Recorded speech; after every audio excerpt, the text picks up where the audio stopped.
Sermons, a lot of times I'm thinking about atheists. Not because I'm trying to argue with them, but to discover in the teachings of Jesus a message that simply makes us better humans.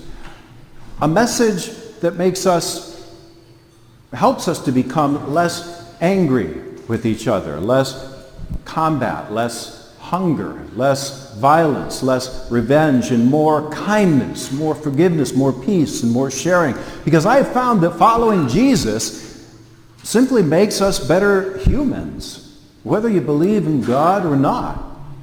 Jesus never asked us to praise him, but he did ask us to follow him, to be disciples. And I have found that when I follow the path of Jesus, that I'm a better man, a better daddy, a better husband, and we live in a better community. And today's scriptures are a perfect example of what I mean.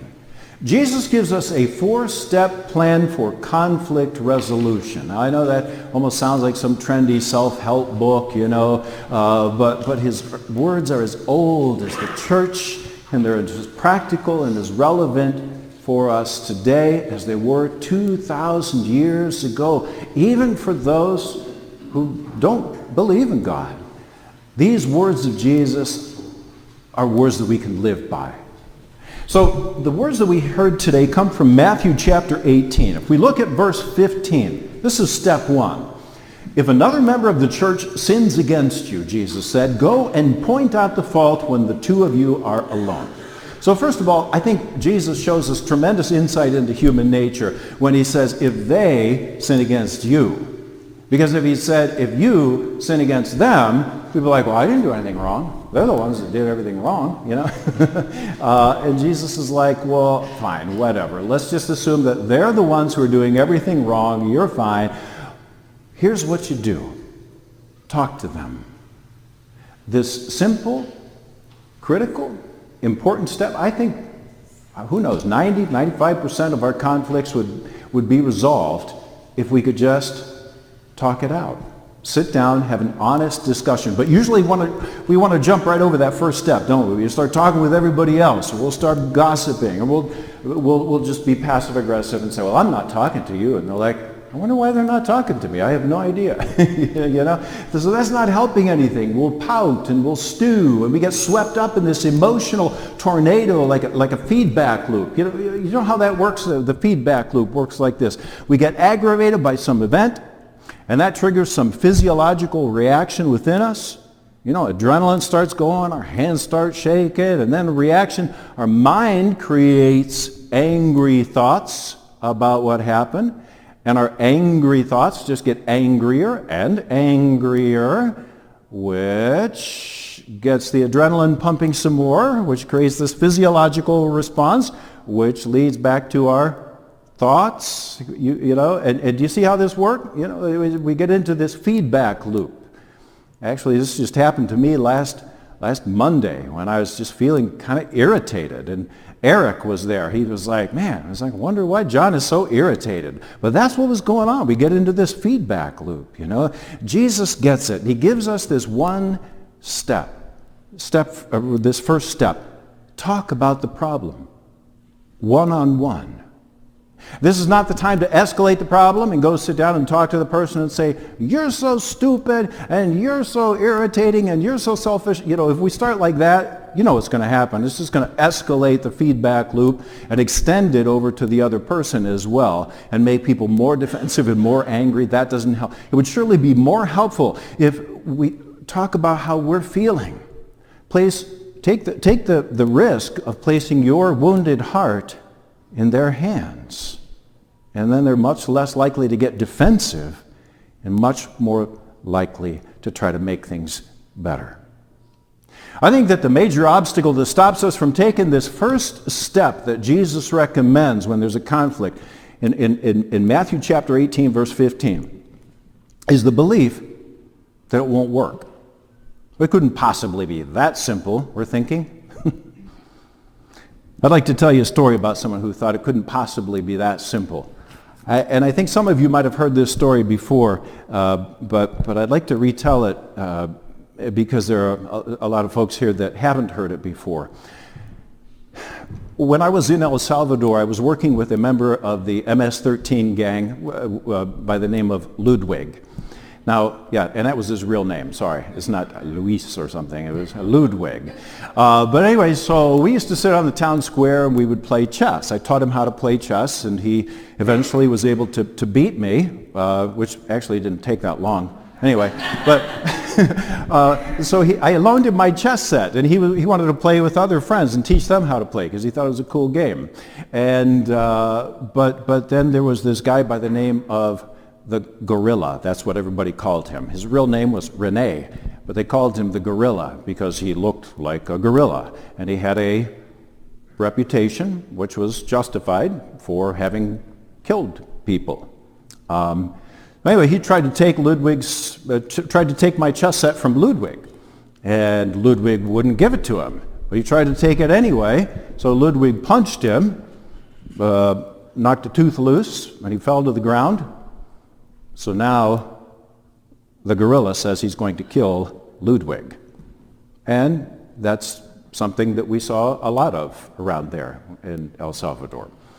So I noticed that Ludwig was no longer going to school. I said, how come you're not going to school anymore? And he goes, well, the gorilla lives right in front of the school, and he said he's going to kill me, so I can't go to school. I'm like, listen, Ludwig, you can't just stop going to school forever and ever because this guy said he's going to kill you. We need to go work it out. And he goes, what, do you think you're just going to walk over to the gorilla's door and start talking? I said, yeah, let's go right now. And we went right then. We knocked on the door, and the gorilla opened the door, and I'm like, whoa, hi there. He was a big guy. And the leader of the MS-13 gang was also there in the house with him. And he welcomed us into his house, and I said, I'd like to just be here while you guys have a conversation. Ludwig said, I'm really sorry that I hit you. And the gorilla said, well, I kind of deserved it, wasn't I? Because I was being a jerk, and I was trying to take that chess set. So I understand why you hit me. And we took that opportunity to invite both the gorilla and the leader of the gang to come to our Saturday morning Bible study group that we had put together specifically for gang members who wanted to get off of drugs and back in school and out of the gang. We had about a dozen kids there. And both of them also showed up for our study that Saturday morning. And we shot pool afterwards, which some people thought was scandalous. But I was like, okay, whatever. But anyway, so at that Bible study, we had studied Luke chapter 15, the prodigal son.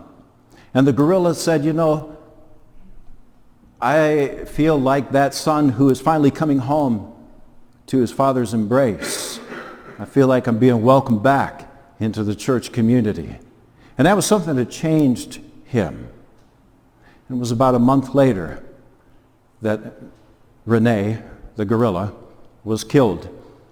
Someone first shot his kneecaps out with a gun and then stabbed him to death. When I did his funeral, we read Luke chapter 15, the story of the prodigal son. And I told that story of how Rene, the gorilla, had said that he felt like he was finally being welcomed back home, and that I knew that he was welcomed back again in his father's loving embrace. His creator, who gave him life, received him again. This is what I mean. In the midst of conflict and division, God's Spirit changes hearts. And when we can talk to one another, enemies begin to speak to one another. Those who are estranged join hands in friendship. And God's Spirit is at work. When that kind of understanding puts an end to the conflict and vengeance gives way to forgiveness. Einstein said that peace cannot be kept by force. Peace can only be achieved through understanding. That was the first step. The second step comes in verse 16 when Jesus says, but if you are not listened to, take one or two others along with you so that every word may be confirmed by the evidence of 2 or 3 witnesses. So what happens when you try the direct approach and it doesn't work? You might need some help from a friend to see things from a new perspective. to bring their ideas as well. And in some situation, a counselor can fill that role, a trusted friend that is a mutual friend, or a parent, or a pastor. And then in step 3, Jesus says in verse 16, if they refuse to listen even to them, tell it to the church. Now the Greek word that is used here is ecclesia. Remember, when Matthew wrote this, they didn't have churches as we consider churches. They had a community, people who were following the way of Jesus. A few verses after this, in verse 20, Jesus says, for wherever 2 or 3 are gathered in my name, there am I among them.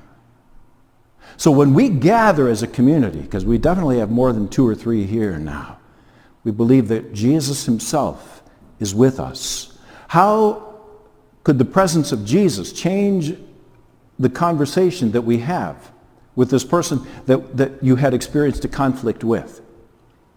And I want you to just envision, call to mind now a conflict that you have. What would happen if you were able to sit down with that person and Jesus was there with you and you could have a conversation? Do you remember in 2009, there was a Harvard scholar by the name of Henry Louis Gates, Jr. He was a black man who was arrested for entering his own home in Cambridge, Massachusetts, by Sergeant James Crowley, who was a white police officer. Well, this, of course, inflamed all sorts of conflicts and divisions, understandably. Do you remember what happened after that? They decided to sit down together and have a beer with, at that time, President Barack Obama and Vice President Joe Biden at the White House. So he had 2 white guys and 2 black guys sitting down, sharing a beer, and they were able to work things out and made a lot of progress. Imagine that you sit down for a beer with Jesus and the person that you had a conflict with. Or perhaps Jesus would prefer, I don't know, a glass of wine or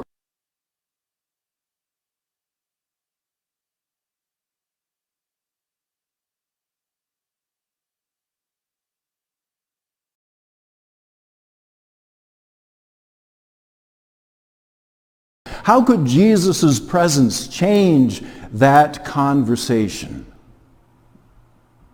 A few years back, I sat down with a mom and her son. She could not understand her son being gay. She just had a difficult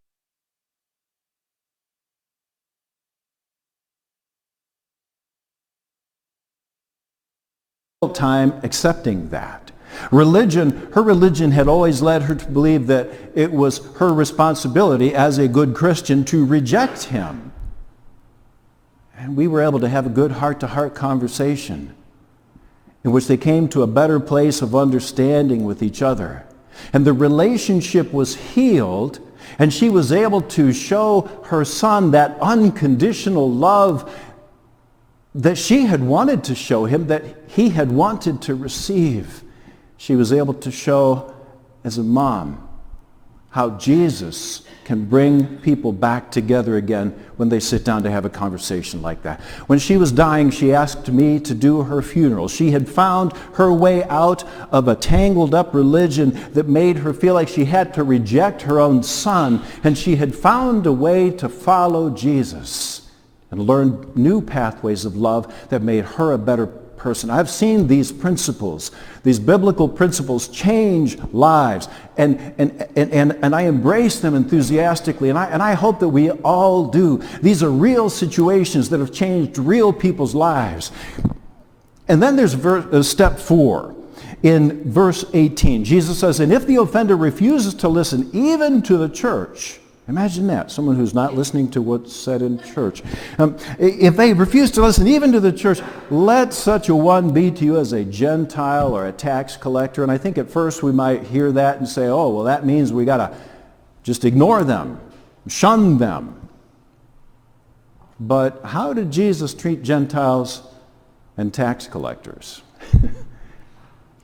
Did he reject them? What did Jesus do with Gentiles and tax collectors? Yeah, he ate with them. He spent time with them. He healed the daughter of this Roman centurion who was a pagan. Matthew himself, who wrote these words down, was a tax collector. And Jesus called this tax collector to be a disciple.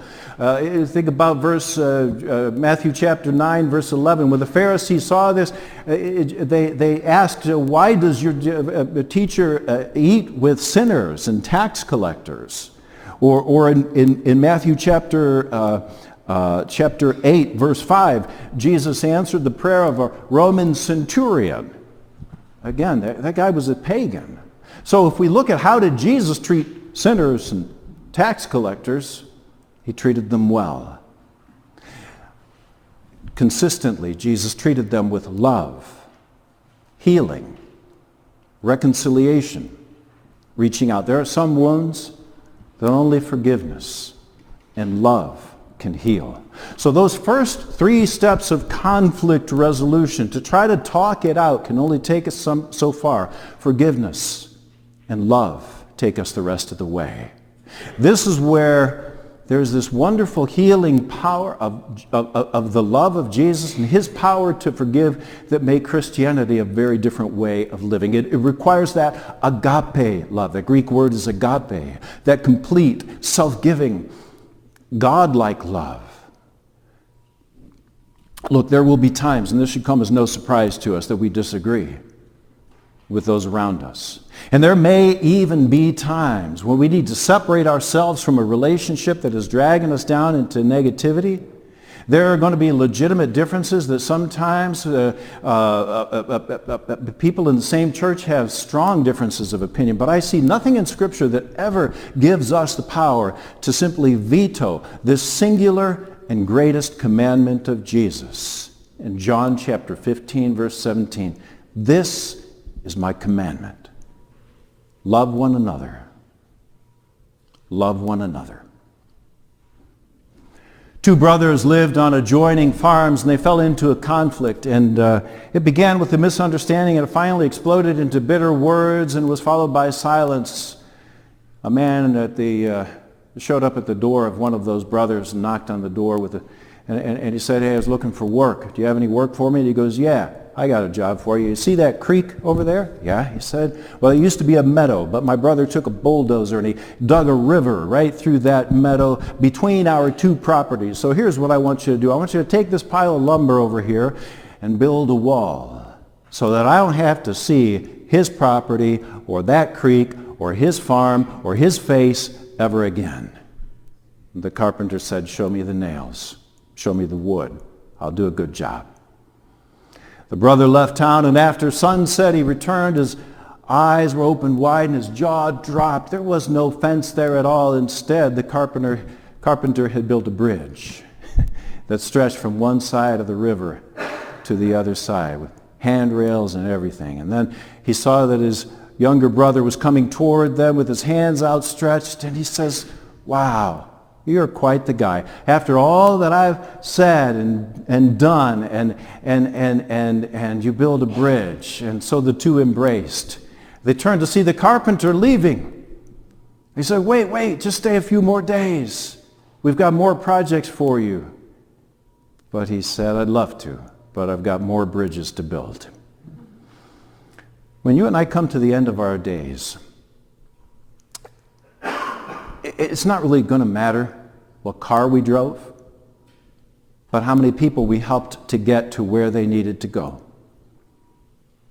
It's not going to matter how big our house was or how many homes we owned, but how many people we welcomed. Or what neighborhood we lived in, but how we treated our neighbors. And God's not going to ask how many fences did you build, but how many bridges did you build. This is the way of Jesus. This is the way, I believe, Jesus, listening to the words of Jesus and following Jesus' path, can simply make us better humans. Let's pray. Heavenly Father, loving Mother, heal the wounds that divide us one from another and teach us to forgive. Help us to share in your ministry of reconciliation, for you have loved us, you have forgiven us. Teach us how to love one another and to forgive one another, for we are all your children, and it is not your will that a single one of us should be lost. In Jesus we pray. Amen.